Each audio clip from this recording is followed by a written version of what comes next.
We're going to take a look at a nap tactic today, or are we? This one was simply called Knap with a couple of Chinese characters in there, which actually translates into attacking midfielder. Don't know why it's called Knap unless it's used for the Knap name.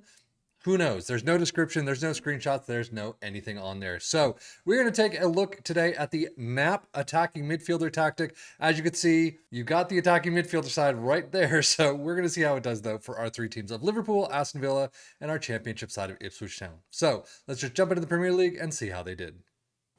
Well, I mean, Liverpool in first, we've seen that a lot lately. Aston Villa in second is pretty nice.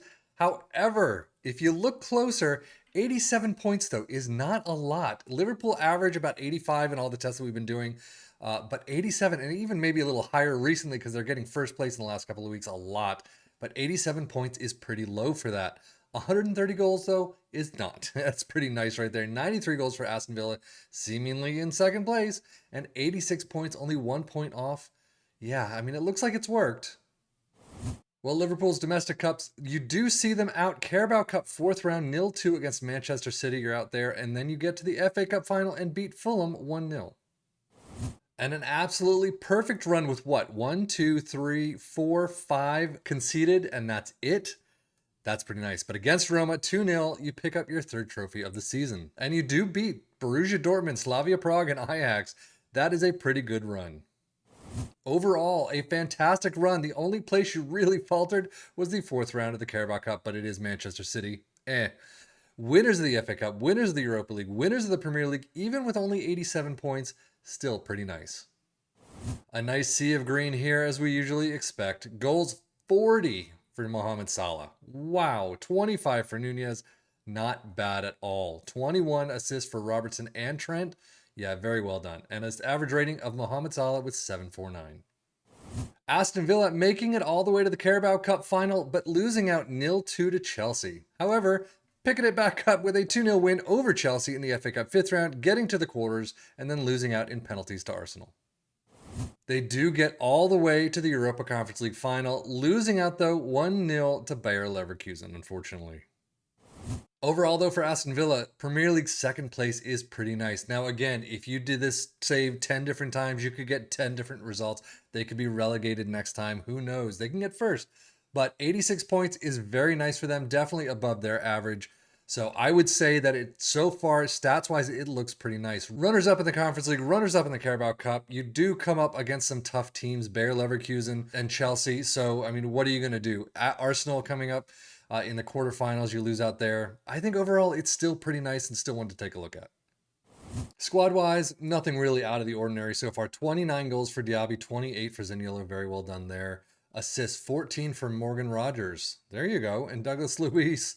And then average rating, Leon Bailey. No, he only one appearance off the bench. Wow, definitely alienated. But Alex Moreno with a 7.27. Data Hub, nothing that we don't already expect from Liverpool already. Fouls against per game is up there though, which usually is not. But goals per game, 3.42 is fantastic. 1.92 more than the Premier League average.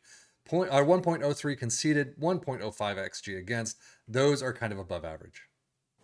Aston Villa looking exactly like they usually do. You don't have the fouls against per game. The goals are just slightly lower, but still very well done. Goals per game, 2.45, 1.24 conceded, and 1.36 XG against. Premier League stats, Liverpool with most points per game with 2.29, 2.26 for Aston Villa, so very close together. Again, it was 87, 86 points in total, so most goals, though, 130 for Liverpool, well above Aston Villa in second with 93, and even more above Tottenham in third with 86. But fewer shots against Liverpool in fifth with 305, Aston Villa in seventh with 363. Most possession, Liverpool make the list with 54%. Most dribbles made, Liverpool in second with 695, Aston Villa in seventh with 617, and most shots for Liverpool in first with 717, Aston Villa in second with 602. Well, as you'd expect, if Liverpool and Aston Villa are doing well, Ipswich Town's going to follow suit. 151 goals. That's crazy. I think that's one of the highest, if not the highest we've seen.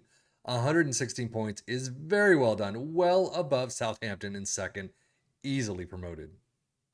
I mean, their schedule is a sea of green. Carabao Cup 3rd round, you're out against Sheffield Wednesday 3-4. That's kind of hurting. FA Cup, though, all the way to the 5th round, you're out 3-4 against Arsenal. So overall, nothing that you wouldn't expect out of the FA Cup and the Carabao Cup. Sheffield Wednesday, though, is a little interesting, but they drop out pretty quickly anyway. Ipswich Town, though, in the Sky Bet Championship, 116 points, 150 some odd goals. That's pretty good. Squad-wise, you do get some green in there at least, but 25 goals for Connor Chaplin. George Hurst all the way down with just 7. Still so sad. 24 assists though for Leif Davis, doing very well there. And then a 7.58 for Leif Davis. Championship stats, Ipswich in first with 2.52 points per game. So well done there. But most goals in first again with 151. Fewer shots against in second with 356. Most possession with 54%. Most dribbles made in fifth with 802. And most shots for in first with 814. So let us take a look at this tactic itself. I mean, Knap tactic, but sweeper keeper in support is where we start. Wing backs on the left and the right in attack. Ball playing defenders in central spots in defend. A DM in defend next to a Segundo Volante in attack. Attacking midfielders all across the line. You do have different player instructions, so definitely keep that in mind. But an advanced forward in attack up front. Attacking mentality, in possession attacking with his fairly wide, approach play, pass into space, overlap on the left and the right, focus play down the left and the right. Passing directness is shorter, tempo is higher, low crosses run out of defense. In transition, counter press, counter, and roll it out. And then out of possession, a high press line of engagement, a much higher defensive line, trigger press much more often, prevent your goalkeeper distribution, get stuck in, and step up more. But now how did it do for our 3 teams? I mean, clearly it did spectacularly. I mean, 116 points is phenomenal. 151 goals is absolutely amazing. Liverpool and Aston Villa doing a very good job. Now, the points on the Premier League teams are definitely down. You'd expect them in the 90s at least to win the league. This time around, you just needed 87 and 86. But overall, I think it was a phenomenal tactic to try out. Again, you're probably going to have to do some finagling to get it into your team and do your own match shouts and transfers and things like that. And hopefully you'll get a pretty good result like we did here. But that is it for me, Stefan FM, for the Football Manager blog channel. Don't forget to check us out on the Facebook group and website linked below to learn more about Football Manager itself, the tactics, the players, the staff, and all. Thanks so much for checking this out, and we'll see you in the forums to talk more about it. Thank you so much for watching. Take care and enjoy.